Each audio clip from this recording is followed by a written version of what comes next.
খবর দিন ভরে এবার দেখাবো আপনাদের জমিতে বসে এসআইআর ফর্ম ফিল আপ করছেন কে? বিজেপি বিধায়ক। ভোটারদের ফর্ম ফিল আপ বিজেপি বিধায়ককে ফর্ম ফিল আপ করে দিলেন ঘাটালের বিধায়ক শীতল কপাট। সুকান্ত রয়েছে আমার সঙ্গে। সুকান্ত, একজন বিজেপি বিধায়ক, তিনি ভোটারদের ফর্ম ফিল আপ করে দিচ্ছেন, এ নিয়ে তার কি বক্তব্য? দেখো তমশ্রী, এই সময় আলু লাগানোর সময় যেটি বিধায়ক জানিয়েছেন, অর্থাৎ ঘাটালের বিজেপি বিধায়ক শীতল কপাট, যে তার নিজের জমিতে তিনি আলু লাগাচ্ছেন। তিনি আগেই চাষের কাজ করতেন এবং এখনো করছেন, কিন্তু তার মাঝে তিনি জমিতে বসে এসআইআর ফর্ম ফিল আপ করছেন। সেই নিয়ে কিন্তু তিনি বলছেন যে এখন কাজের সময়, হাতে সময় নেই, তাই দ্রুত যাতে সবাই ভোটাধিকার পায় তার জন্য কিন্তু এসআইআর এর ফর্ম ফিল আপ করছেন। এই নিয়ে কিন্তু বিদ্রুপ করেছে তৃণমূল। পুরো বিষয়টি নিয়ে কিন্তু তৃণমূল জানাচ্ছে যে সামনে বিধানসভা নির্বাচন, তাই মানুষের মন পেতে এই ধরনের কাজ করে আমরা প্রতি বছর চাষবাসের সঙ্গে যুক্ত থাকি। অনেক মানুষ এসআইআর ফর্ম ফিল আপ করতে এসছে, আমি করে দিয়েছি। কেউ সার্টিফিকেট আনতে এসছে, আমি করে দিয়েছি। দলের নীতি আদর্শ মেনে মোদিজিকে সামনে রেখে আমরা এগোতে চাই। তো সেই জন্য আমরা বলি, এই এমএলএ এমপি 5 বছরের খেলা। আজকে এমএলএ আছি, কালকে নাও থাকতে পারি। চাষবাসই আমাদের কাজ, চাষবাস আমাদের করতে হবে, আর এইভাবে আমাদের জীবন কাটাতে হবে। সেই জন্য যতটুকু সময় আমরা পেয়েছি মানুষের জন্য কাজ করব, জনসেবা কাজ করব।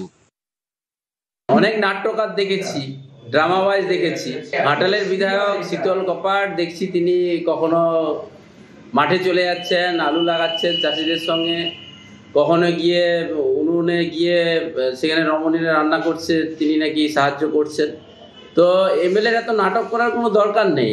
আপনার কাউন্টডাউন শুরু হয়ে গেছে। তো আমি আশা করি ঘাটালের মানুষ সঠিক সময় যোগ্য জবাব দিয়ে শীতল কপাটকে বুঝিয়ে দিবে যে নাটক এবং জীবন এবং বাস্তবতা কত ফারাক তার মধ্যে। তৃণমূলের এসআইআর ক্যাম্পে ভাঙচুর, নন্দীগ্রামের হরিপুরের কালীতলার ঘটনা। তৃণমূলের এসআইআর সহায়তা ক্যাম্পে হামলা, ভাঙচুরের ঘটনায় একজনকে আটক পুলিশের। বিজেপির বিরুদ্ধে অভিযোগ তৃণমূলের, অভিযোগ অস্বীকার বিজেপির।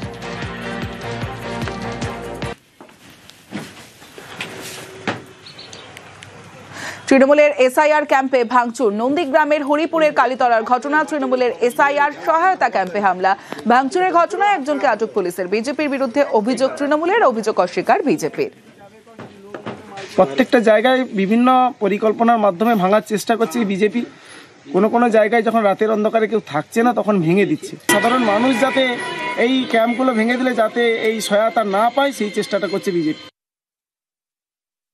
7 জন কোর কমিটির মধ্যে 7 জনেই নেতা হওয়ার জন্য প্রতিযোগিতা চলছে। নিজেদের মধ্যে এরকমভাবে অভিযোগ করে নেতা হওয়ার চেষ্টা করছে, কার নাম আগে ক্যামাক স্ট্রিটে যাবে। আবার অপরদিকে নির্বাচন যত এগিয়ে আসছে, ভারতীয় জনতা পার্টির কর্মী কার্যকর্তাদের নামে মিথ্যা মামলা দেওয়ার জন্য এরকমভাবে মিথ্যে অভিযোগ ভারতীয় জনতা পার্টির নামে করা হচ্ছে। এসআইআর এর অতিরিক্ত চাপ, আর সেই চাপে অসুস্থ বিএলও, হাসপাতালে ভর্তি। হাসপাতালের বেডেই এসআইআর এর কাজ, যে ছবি আপনারা দেখছেন, হাসপাতালের বেডে এসআইআর এর কাজ করছেন, অর্থাৎ ভোটের ডেটা এন্ট্রি, আর সেই ডেটা এন্ট্রি করছেন বিএলও। এসআইআর এর চাপেই অসুস্থ বলে দাবি পরিবারে। সরাসরি চলে যাব, আমার সঙ্গে আমার প্রতিনিধি চঞ্চল বোধক রয়েছে, কথা বলবো চঞ্চলের সঙ্গে। চঞ্চল, যে বিষয়টা জানতে চাইবো তোমার কাছে, যে পরিবারের তরফ থেকে বলা হচ্ছে যে এসআইআর এর চাপেই অসুস্থ, প্রথমেই জানতে চাইবো বিএলও এখন কেমন আছেন, এবং আরো একটা বিষয়, বিএলওর কি বক্তব্য, হাসপাতালে বসেও কাজ করতে হচ্ছে তাকে?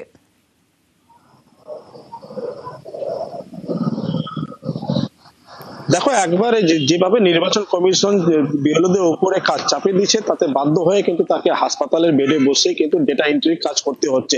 পরিবারের লোকজনের সূত্রে যেটা জানা গেছে, এখনো তার অবস্থা কিন্তু সঠিক নয়, তাই তিনি অসুস্থ অবস্থায় রয়েছেন এবং তার পায়ের যে যন্ত্রণা তা কিন্তু এখনো পর্যন্ত কমেনি এবং ফোলাটাও কমেনি। এই নিয়ে কিন্তু সেই যন্ত্রণা নিয়ে কিন্তু বেডে বসে তিনি কিন্তু কাজ করতে হচ্ছে বাধ্য হয়ে। এই পরিবারের সূত্রে যেটা জানা গেছে যে চোপড়া ব্লকের যে চুতিয়াহর গ্রাম পঞ্চায়েতের 188 নম্বর বুথের যে বিএলও মোস্তফা কামাল, তিনি কিন্তু যেদিন জবের থেকে এসআইআর লাগু হয়েছে সেদিন থেকে কিন্তু অতিরিক্ত কাজের চাপ পড়ে গেছে। একদিকে যখন স্কুল সামলানোর কাজ ছিল, অন্যদিকে কিন্তু এই এসআইআর এর কাজ। এর মধ্যে কিন্তু অতিরিক্ত চাপের কারণে তার ওই শারীরিক অবস্থা কিন্তু অবনতি হতে শুরু করে এবং গতকাল তার পায়ের যন্ত্রণা এতটাই বেশি ছিল যে তিনি ঠিক মতন বসতে পারতেন না বা দাঁড়াতে পারতেন না। ফলে বাধ্য হয়ে কিন্তু পরিবারের লোকজন কিন্তু আজকে তাকে ইসলামপুর মহকুমা হাসপাতালে ভর্তি করেছে, কিন্তু সেখানে তার শান্তি নয়। কারণ প্রশাসনকে জানিয়েছেন যে বিষয়টি, যে তার অসুস্থ অবস্থায় তিনি হাসপাতালে বেডে রয়েছেন, কিন্তু এখনো পর্যন্ত নতুন করে বিএলও তার জায়গায় কিভাবে নিযুক্ত হবে বা আদৌ একটা সমস্যা রয়েছে। বেশ, প্রচন্ড কাজের চাপ, দিন রাত্রে কাজ করতে হয়। আবার যখন আমার ফর্ম ক্যান্সেল করতে যাই তখন কিন্তু মানুষের খুব চাপ, সারাদিন বসে থেকে থেকে থেকে থেকে পাগুলো গেছে ফুলে, প্রচণ্ড ব্যথা, আর এদিকে শরীর ক্লান্ত হয়ে পড়েছে। এই নিয়ে আমি বাড়িতে আসছি, এবার রাত 2টা-2:30 পর্যন্ত কাজ করেছি। শরীর দুর্বল হয়ে যাওয়াতে কাল থেকে আমি আবার চলাফেরা করতে পারি না। এর মধ্যে আমি চাপ দিচ্ছি যে 25 তারিখের মধ্যে আমাদের ফর্ম জমা দিতে হবে। সম্ভব না স্যার, আমি কেন, কেউ দিতে পারবো, মানে হসপিটালে বসে কাজ করছি, যতটুকু করা যায়। এসআইআর চাপে কেউ হাসপাতালের বেডে শুয়েই কাজ করছেন, কোনো বিএলও, আবার কোনো বিএলও কেঁদে ভাসালেন। ভাইরাল ভিডিওটা দেখুন প্রথমে। এসআইআর চাপে কেঁদে ভাসালেন বিএলও। 1300 ফর্মের মধ্যে 300টি ফিল আপ। এত কম এসআইআর ফর্ম আপলোড কেন? বিডিও অফিসে ডেকে বিএলওকে চাপ, এমনটাই অভিযোগ। এসআইআর এর চাপে কেঁদে ভাসালেন বিএলও।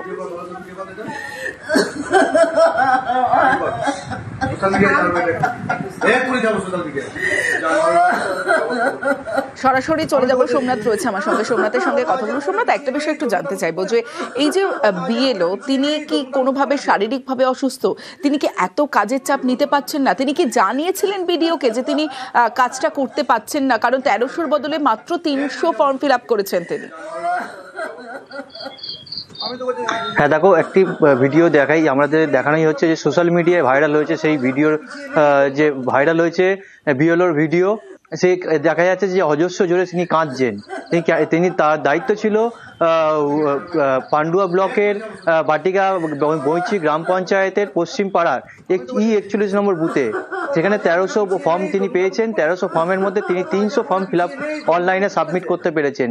সেই কারণেই ওনার লো পারফরমেন্সের জন্য বিডিও অফিসে ওনাকে ডেকে পাঠায় এবং দীর্ঘ 11:30 থেকে প্রায় 4:30 অবধি তিনি বসে থাকেন এবং ওখানেই বলে, বিডিও অফিসে তাকে বলা হয় তিনি যাতে ফর্ম যে লো, যেহেতু পারফরমেন্স রয়েছে সেহেতু ওখানে ফর্ম ফিল আপ করার জন্য, ফর্ম আপলোড করার জন্য তিনি ফর্ম আপলোড করতে যাচ্ছেন। যতবারই সার্ভার ডাউন হচ্ছে, সার্ভারের সমস্যা হচ্ছে, তিনি বারবার টেকনিক্যাল যারা ওখানে দায়িত্বে ছিলেন, টেকনিক্যাল তাদেরকে ডাকেন এবং বারবার দেখানোর চেষ্টা করে, কিন্তু তারাও কোনো সলিউশন করতে পারেনি। সেই বারবার সার্ভার সমস্যা হয়ে যায়। কিন্তু উনি এমনি আগে থেকে অসুস্থ ছিলেন, অসুস্থ থাকাকালীন তারপরেও তিনি কাজের চাপ নিয়েছিলেন, যেহেতু এই কাজটা এসআইআর এর ফর্ম ফিল আপ নিতে পারেননি, যেহেতু বিডিও অফিসে তাকে ডেকে পাঠানো হয়েছিল এবং বাড়িতে ফিরে কান্নায় ভেঙে পড়লেন তিনি।